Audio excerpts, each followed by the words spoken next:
بسم اللہ الرحمن الرحیم۔ السلام علیکم پیارے بچوں، آج کی کہانی کا نام ہے چڑیا کا راز۔ کافی سال پہلے ایک خوبصورت باغ میں ایک چھوٹی سی پیاری سی چڑیا رہتی تھی۔ اس باغ میں آم کے درخت بہت زیادہ تھے۔ جب آم پکنے لگتے تو چڑیا خوش ہو جاتی، کیونکہ ہوا سے گرے ہوئے آم اس کے گھونسلے کے قریب آ کر گر جاتے تھے اور وہ مزے لے لے کر آم کا رس پی کر خوش ہو جاتی تھی۔ ایک دن چڑیا نے سوچا کہ اگر میں آم محفوظ کر لوں تو سال بھر ان کے مزے لے سکتی ہوں۔ وہ کسی محفوظ جگہ کی تلاش میں باغ کے ارد گرد گھومنے لگی۔ اس کے گھونسلے میں زیادہ جگہ نہیں تھی اور جب بارش ہوتی تھی تو پانی سے سارا گھونسلہ گیلا ہو جاتا تھا۔ پھر کیا، وہ ایک بڑے سے پیپل کے درخت کے پاس پہنچی۔ اسے درخت کے تنے میں ایک بڑا سا سوراخ نظر آیا۔ چڑیا نے سوراخ کے اندر جھانکا تو خوشی سے چہچہانے لگی۔ وہ درخت اندر سے کھوکھلا تھا۔ چڑیا نے سوچا، آم ذخیرہ کرنے کے لیے اس سے بہتر اور کوئی جگہ نہ ہوگی۔ اب وہ آم لا کر اس سوراخ میں رکھتی جاتی اور چند دنوں میں سوراخ آم سے بھر گیا۔ چڑیا اپنے ذخیرے سے بہت خوش تھی۔ وہ ہر روز وہاں جاتی اور ایک آدھ آم کا رس پی لیتی۔ اسے سردیوں کی کوئی فکر نہ تھی۔ ایک دن وہ اپنے گھونسلے کے پاس بیٹھی ہوئی تھی کہ اسے ایک کوا نظر آیا۔ چڑیا نے کوے کو بلایا اور بتایا کہ میں نے پیپل کے درخت میں آموں کا ذخیرہ چھپایا ہوا ہے۔ یہ راز کی بات ہے اور میں صرف تمہیں بتا رہی ہوں۔ کوا اس کی بات پر حیران ہوا اور تھوڑی دیر بعد کائیں کائیں کرتا ہوا دوسرے درخت پر چڑھ گیا۔ درخت کی چوٹی پر ایک طوطا بیٹھا ہوا تھا۔ کوے کو چڑیا کی بات یاد آئی۔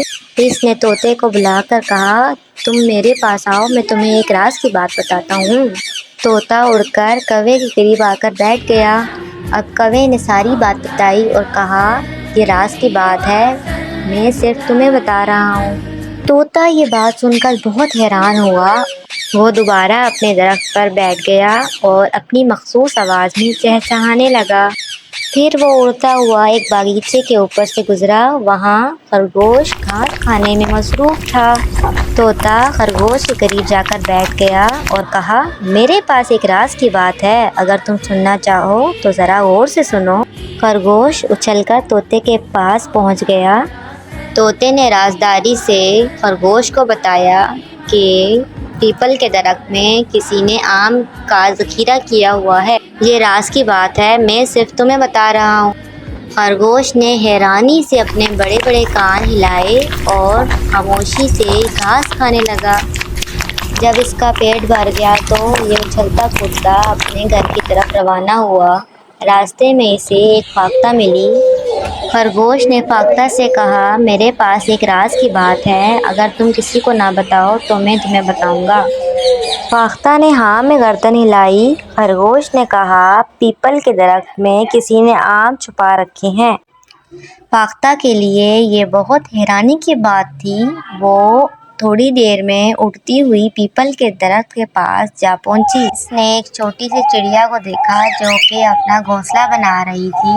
فاختہ اس کے قریب پہنچی اور کہا، میرے پاس ایک بڑے مزے کی بات ہے، اگر تم کسی کو نہ بتاؤ تو میں تمہیں بتاؤں گی۔ چھوٹی چڑیا اپنا کام چھوڑ کر فاختہ کے پاس آ بیٹھی۔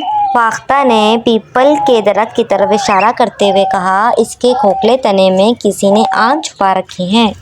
آم کا نام سن کر چھوٹی چڑیا کے منہ میں پانی بھر آیا۔ تھوڑی دیر بعد جب فاختہ وہاں سے اڑ کر چلی گئی تو چھوٹی چڑیا نے سوچا، کیوں نہ وہاں جا کر فاختہ کی بات کی تصدیق کر لوں۔ پھر وہ پیپل کے درخت کے پاس پہنچ گئی۔ اسے درخت کے تنے میں ایک سوراخ نظر آیا۔ پھر اس نے سوراخ میں جھانک کر دیکھا تو واقعی آم کا ذخیرہ وہاں موجود تھا۔ چڑیا نے آم نکالا اور مزے لے لے کر اس کا رس پینے لگی۔ اچانک اسے ایک ترکیب آئی۔ اس نے سوچا کہ کیوں نہ میں سارے آم نکال کر اپنے گھونسلے میں جمع کر لوں۔ پھر اس نے سارے آم ایک ایک کر کے اپنے گھونسلے میں رکھنا شروع کر دیے۔ اسی شام کو بڑی چڑیا کے گھر کوا، طوطا، خرگوش اور فاختہ جمع ہو گئے۔ ان میں سے ہر ایک نے بڑی چڑیا کو بتایا کہ پیپل کے درخت میں کسی نے آم چھپا رکھے ہیں۔ چڑیا نے حیرانی سے پوچھا، آپ سب کو یہ بات کس نے بتائی؟ یہ تو میرا راز تھا۔ اچھا، تم لوگوں کو یہ سب پتہ چل ہی گیا ہے تو آؤ میں تم لوگوں کو وہ ذخیرہ دکھاتی ہوں۔ سارے جانور پیپل کے درخت کے پاس پہنچ گئے اور سب نے سوراخ میں جھانک کر دیکھا، مگر وہاں پر تو کوئی آم موجود نہ تھا۔ چڑیا بہت افسوس کرنے لگی۔ اس نے سوچا کہ میں اپنے راز خود تک رکھتی تو کوئی بھی آم چرا کر نہیں لے کے جا سکتا تھا۔ پیارے بچوں، اللہ تعالیٰ قرآن پاک میں سورۃ بقرہ میں فرماتے ہیں، اور اپنے راز فاش نہ کرو۔ یہ آیت ہمیں یہ بات بتاتی ہے کہ ہمیں اپنے رازوں کو دوسروں سے پوشیدہ رکھنا چاہیے تاکہ وہ محفوظ رہ سکیں۔ ہمارے پیارے نبی حضرت محمد صلی اللہ علیہ وآلہ وسلم نے فرمایا، اپنے معاملات میں کامیابی کے لیے رازداری اختیار کرو، کیونکہ ہر صاحب نعمت سے حسد کیا جاتا ہے۔ پیارے بچوں، یہ حدیث ہمیں اس بات کی تاکید کرتی ہے کہ ہمیں اپنی اہم چیزوں کو پوشیدہ رکھنا چاہیے تاکہ وہ حسد اور نقصان سے محفوظ رہ سکیں۔ جزاک اللہ خیر۔